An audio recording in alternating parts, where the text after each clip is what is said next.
असोनी संसारी जीवे देवतनी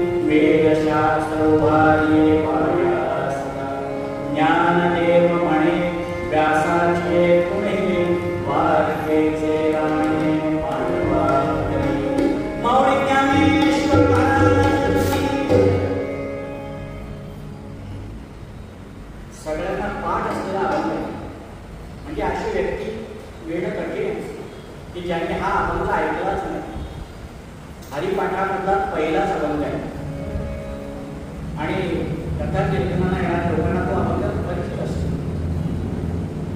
पण प्रत्येक अभंगाच्या शेवटच्या चरणामध्ये त्या संतांची सही असते बरं का. म्हणजे कोणाचा अभंग आहे हे ओळखायचं असेल तर शेवटच्या चरणामध्ये त्याचं नाव असतं. त्या नावाने तो अभंग ओळखला जातो. बरोबर आहे. नामदेव आणि म्हणते की कळतं नामदेव महाराजांचा अभंग आहे. एका जनार्दनी म्हणते की कळतं नाथ महाराजांचा अभंग आहे. तुका म्हणे म्हणते की आपण म्हणू शकतो तुकाराम महाराजांचा अभंग आहे. पण माऊलीचा अभंग कसा लगेच ओळखता येणार का नाहीये. माऊलीचा अभंग 3 पद्धतीने लिहिला गेला. जेव्हा सुरुवातीचे अभंग झाले म्हणजे अनुग्रह व्हायच्या आधी त्या अभंगाची रचना करताना बाप रखुमा देवीवरून अशा शेवटच्या चरणात उल्लेख केलेला आहे. ते बाप रखुमा देवीवरून असं लिहिल्यासाठी सुद्धा अभंग माऊलींचेच आहे. आणि ज्या वेळेस अनुग्रह झाला निवृत्तीनाथांकडे एवढी मोठी विभूती अवताराला सुद्धा अनुग्रह घेतलेला आहे. आपल्या वडील बंधूंकडनंच अनुग्रह घेतलेला आहे. निवृत्तीनाथांकडनं अनुग्रह आहे. मच्छिंद्रनाथाने गोरक्षनाथांना अनुग्रह दिला. गोरक्षनाथाने गैरीनाथांना अनुग्रह दिला आणि गैरीनाथांनी निवृत्तीनाथांना अनुग्रह दिला आणि निवृत्तीनाथांनी ज्ञानदेवांना अनुग्रह दिला. आणि तो अनुग्रह झाल्यानंतर जीवनामध्ये काय परिवर्तन होतं किंवा काय अधिकार प्राप्त होतो हा अनुग्रह घेतल्यानंतरच कळतो. अनुग्रह आधीचा माणूस आणि अनुग्रह घेतल्यानंतरचा माणूस जमीन असण्याचा फरक असतो. फक्त त्याच्याशी एकनिष्ठ राहिलं पाहिजे. तसं जेव्हा अनुग्रह झाला तेव्हा प्रत्येक अभंगाच्या शेवटच्या चरणात म्हणे निवृत्ती दासू अशी रचना केली. आणि जगाच्या कल्याणासाठी सगळे संत अवतार आलेले आहेत. संत संत म्हणजे कोणाला संत म्हणायचं छोटीशी व्याख्या माझ्या अभ्यासामध्ये सांगतो की ज्याला कशाची अपेक्षाच नाही. जीवनामध्ये काहीच नको, काही मागणंच नाही, अजिबात काही असा जो विरक्त झालेला तो संत पदाला पाहिजे. तुम्ही आम्ही सर्वसामान्य माणसं आम्ही शेवटच्या क्षणापर्यंत काय करतो मला काय मिळेल.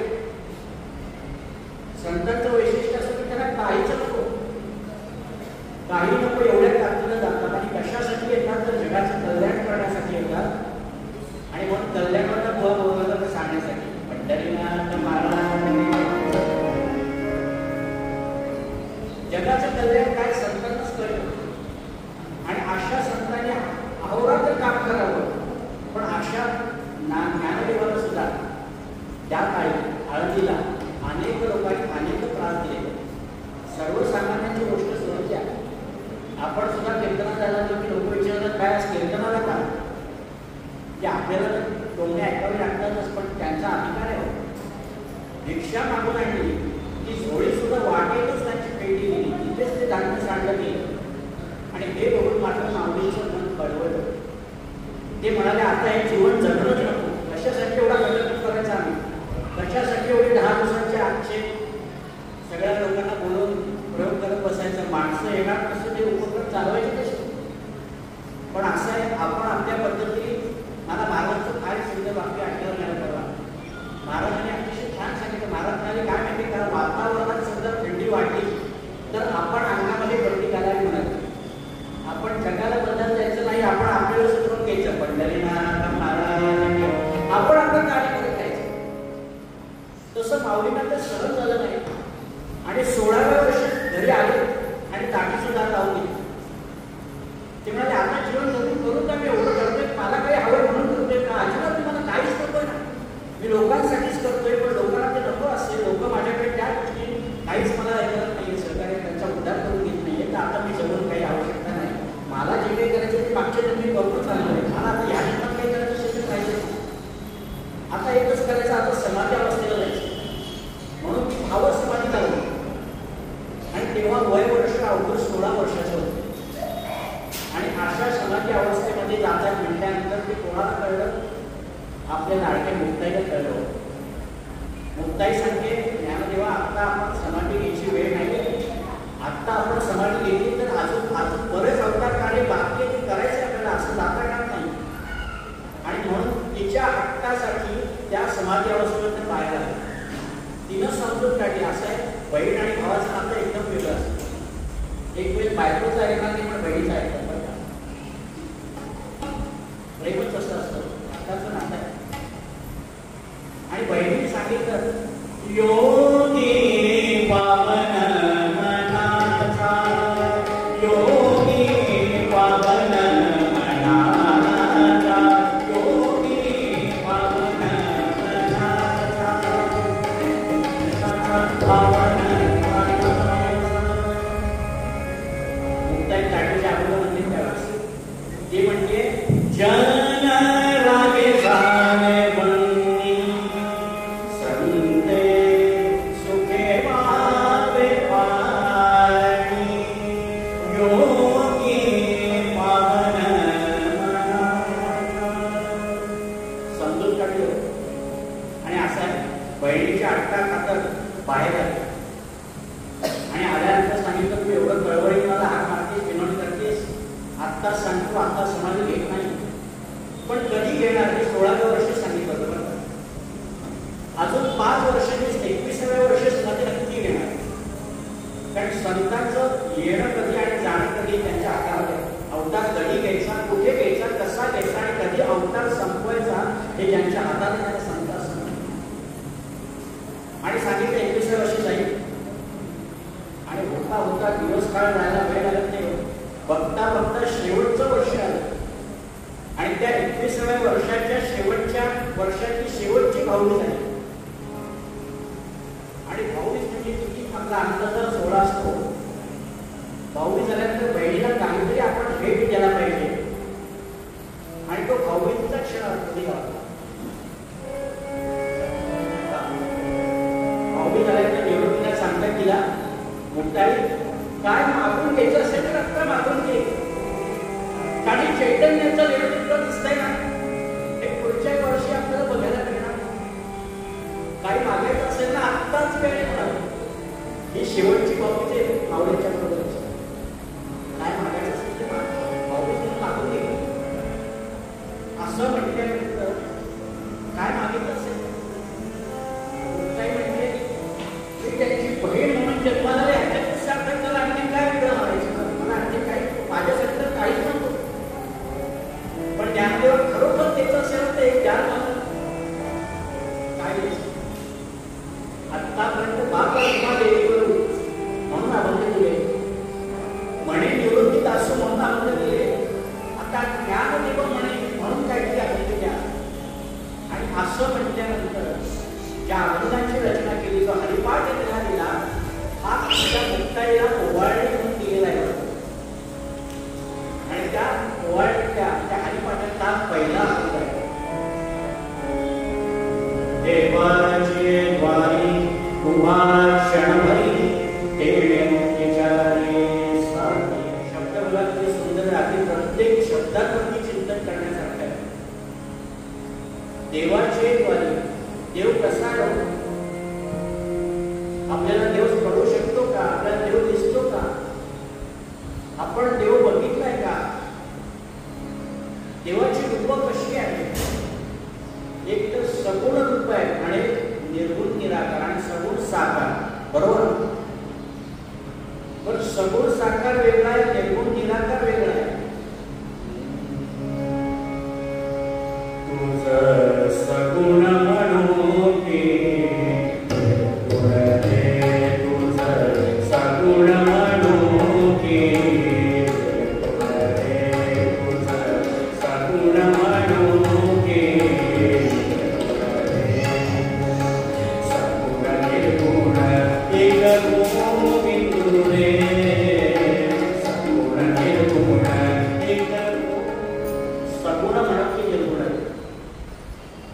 सगुणाकडे जायचे दरवाजे वेगळे असतात आणि निर्गुणाकडे जायचे पण दरवाजे वेगळे. सगुण रूप आपण कल्पना करू शकतो. निर्गुणाचं वर्णन सुद्धा करता येत तेव्हा श्रुती सुद्धा म्हणतात श्रुतीने तिने म्हणती गोविंदुले. निर्गुण निराकार सांगू शकत नाही, पण सगुण साकार भगवंताने त्याच्या लाडक्या भक्ताला दाखवलं, दृष्टी देऊन दाखवलं, ते भव्य रूप दाखवलं. ते बघितल्यानंतर त्याची सुद्धा अधिकार असून भक्त असून सखा असून त्याची गोपी वळली. तो म्हणाला नाही होऊ शकत, तुम्ही आमच्या सामान्य माणसं. मग देव आहे कसा, त्याला कसा प्राप्त करून घेता येईल, हा चिंतनाचा विषय आजच्या आवडीचा. देवाची एक वारी, बाबांचे शब्द तिथे समजायला बघा, देवाची एक वारी उभा क्षणभरी म्हणताय बरं का. आता आम्ही रामनवमीच्या निमित्ताने बऱ्याच ठिकाणी कीर्तनाला जातो. 10 दिवसाचे उत्सव असतात. लांबचा प्रवास असेल तर आदल्या दिवशी चालतात. गेल्यानंतर आयोजक आमच्या बरोबर येतात, अरे चला तू आपण जरा मंदिर बघून येऊ. आणि म्हणून मंदिर बघितलं, रामाचं दर्शन वगैरे घेतलं आणि निघायच्या वेळेस ते सांगतात, तू एक काम करायची, बाग ठेवला ना दरवाजाच्या शेजारी, तिथे जरा जाऊन बसा. म्हणतो इथे कशासाठी बसायचं, ते म्हणाले तुम्हाला एवढं माहिती नाही का बुवा, अहो देवाची द्वारी उभा क्षणभरी बसायची पद्धत असते, त्याला 2 मिनिट टेकावं. बरं त्याच्याने काय होतं, देवने 39 साली गेल्या. अशा जर काय देवाच्या दारामध्ये 2 मिनिटं बसून मुक्ती मिळाली तर सगळ्या कीर्तनकारांचा कधी सुद्धा वेळ होतो, आयुष्य त्याच्यातच चालतं. बरं शब्द जे आहेत ते देवळाच्या द्वारी नाही आहे, देवाच्या दारी सांगितलेलं आहे. देवाच्या दारामध्ये उभं राहायचे. पण दार म्हणजे ते काय असेल संकल्पना, दार ह्या विषयाला आपण काय काय व्याख्या असते दार म्हणजे, दार म्हणजे आत येण्याची चौकट, साधन आणि माझी व्याख्या सांगायची करते. मग त्या दारातून काय करायचं असतं, जिथे जायचं तिथून प्रवेश करायचा आहे, ही मर्यादा आहे. दार म्हणजे मर्यादा सांगितली बरं का. कोणाची मर्यादा, जो जातो त्याची मर्यादा आणि ज्याच्याकडे जातो त्याची मर्यादा. आपल्याला अमुक ठिकाणी जायचं आहे, त्यांच्या घरी आपण जाऊन काय करतो, नाव वाजतो आणि बेल वाजवतो, दार उभं राहतो की नाही, हाक मारतो त्याला, असेल तर तो आपला दार उघडतो, मगच अडचणला मिळतो. तसंच भगवंत. बरं ती मर्यादा सगळ्यांना पाळावी लागते. आपण त्या मेट्रोला जातो बघा मुंबईला, तिथे तिकीट चेकर नसतो. का नसतो, ते QR कोड स्कॅन केल्याशिवाय आतच जाता येत नाही. तो दरवाजा आहे, तिथे आत जाण्यासाठी तिकीट पाहिजे, तुमचा अधिकार पाहिजे, तरच आत जाता येतं. तिथे जाऊन काय करायचं, आधी तुमचा अधिकार सिद्ध करायचा. मी आयुष्यभर काय केलं आणि काय करायला हवं तिथे जाऊन सांगावं, तिथे जाऊन बरोबर म्हणावं लागतं की मी तो अधिकार प्राप्त करावा अशी इच्छा आहे. बरं देवाची द्वारं जी असतात ना, देवळाची ही थोडी उंचीने कमी असतात, तिथे थोडं वाकावं लागतं, नम्र व्हावं. तिथे तरी पाठीचा कणाला आहे ना, हा थोडा जो असा माणूस असतो ना, थोडं नम्र व्हावं अशी भगवंताची इच्छा आहे.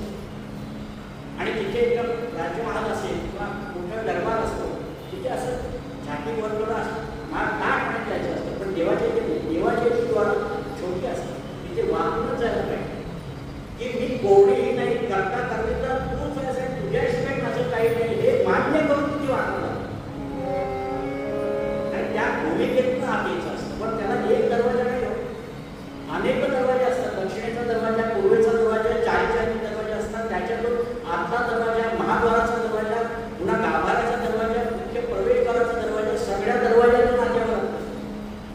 आणि होता होता आत गेल्यानंतर मग भगवंताचं दर्शन आहे.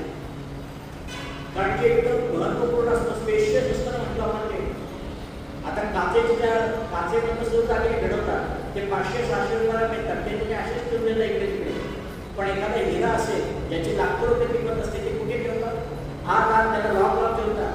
सहजासहजी कोणाचा प्रवेश नाही. ती झोंबरा असतात, ती बाहेर हॉलमध्ये असतात, पण हिरा असतो तो एवढासा असतो, पण त्याला जपून आत ठेवला जातो. ते फार त्याचं महत्व वेगळं. तसं भगवंताकडे जायचं द्वार येते, त्याला खूप महत्व वेगळं आहे, त्याची मर्यादा आहे. निर्गुण निराकरणाकडे जायची वेगळी आणि सगुण साकाराकडे जायची वेगळी. आत्ताच्या काळात सांगायचं झालं तर लग्न करायचं आहे त्याचं द्वार वेगळं आहे, गृहस्थाश्रम आहे त्याचं द्वार वेगळं आहे, संन्यास घ्यायचा आहे त्याचं द्वार वेगळं आहे, मला कॉलेजला जायचं आहे त्याचं द्वार, आणि दहावीची परीक्षा केली पाहिजे, मला संन्यास करायची त्याचं द्वार योग्य व्हायला पाहिजे आणि ती वेळेत व्हायला पाहिजे. प्रत्येकाची दारं ठरलेली आहे, त्या टप्प्यातच पुढे जाता येतं. समाजकारण करायचं त्याची दारं वेगळी आहे, राजकारण करायचं त्याची दारं वेगळी आहे. एका मंत्र्याच्या मुलाला म्हणाला, बाबा मला तुमच्यासारखं मंत्री व्हायचंय, मला आमदार खासदार व्हायचंय, मला सुद्धा तुमच्या राजकारणामध्ये यायचंय. तो म्हणाला, अरे बाबा हे चांगलं नाही, हे क्षेत्र चांगलं नाही, ते बाजारात सुद्धा घेतो नको, अजिबात नको, तुला जे जे काय पाहिजे ते सगळं पुढच्या 7 पिढ्यांचं करून ठेवतो, काही पाहिजे नको ह्या मार्गात घेऊ नकोस. तो म्हणाला, बाबा तसं नाही, तुम्ही कसं सांगता आईवरती, मी जगाचे कल्याण करण्यासाठी लोकांच्या हितासाठी राज्य करणार आहे ना, तसं मी लोकांसाठी कार्य करण्यासाठी मला यायचं. अरे बाळा इथे येऊ नकोस.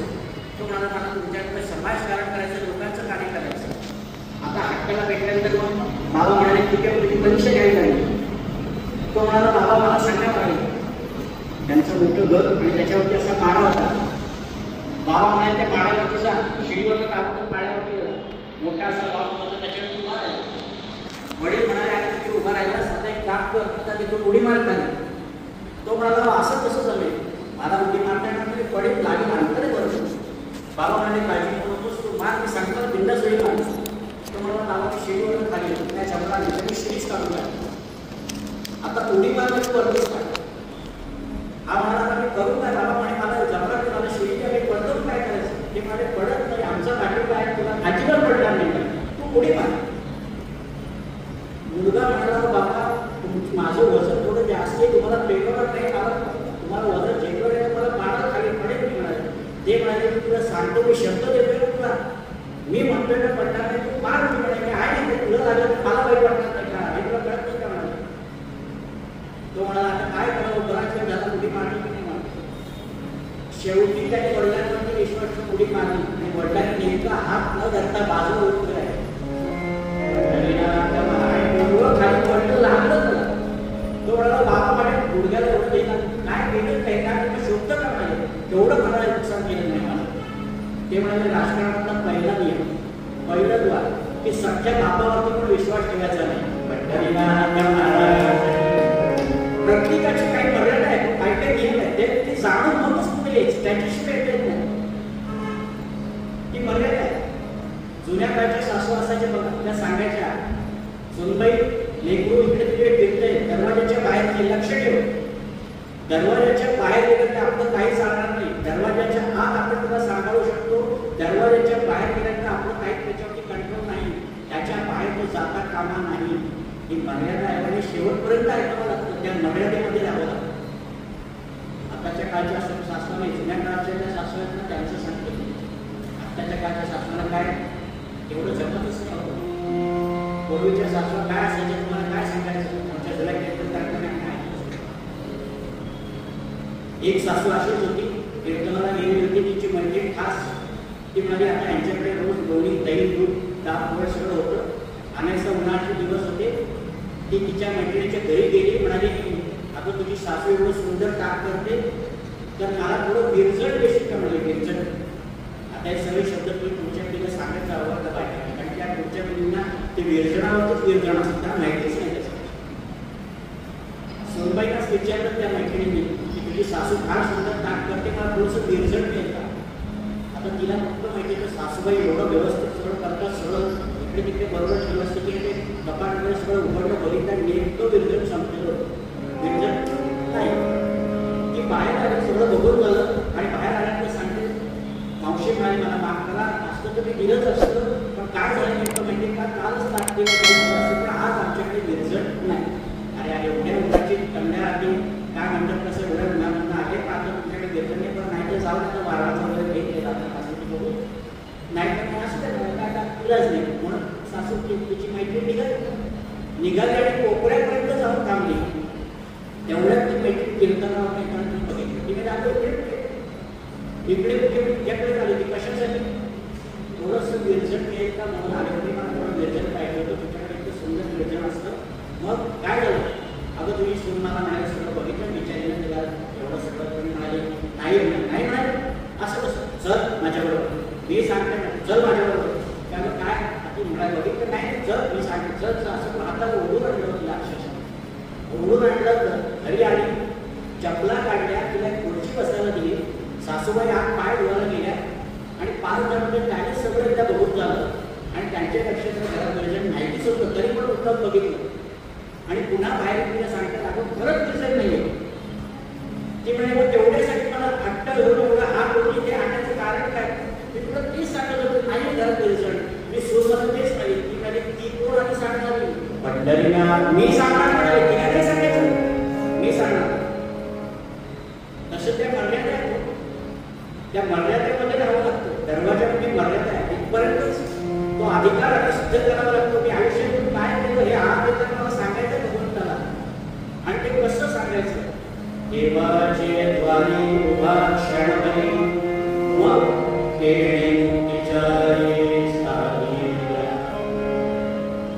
आणि मग मी दुसऱ्या चरणामध्ये सांगतो त्याचं गमक काय. प्रत्येक हरिपाठाच्या अभंग तुम्ही अभ्यास केला ना, प्रत्येक हरिपाठाच्या अभंगाची दुसरी ओळ फार महत्वाची असते. असे सर्व दुसऱ्या ओळीत असतो.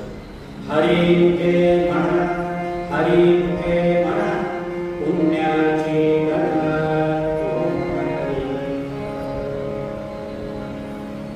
सगळे 84 लक्ष जन्म सोडून माणसाचा जन्म आपल्याला दिलेला आहे.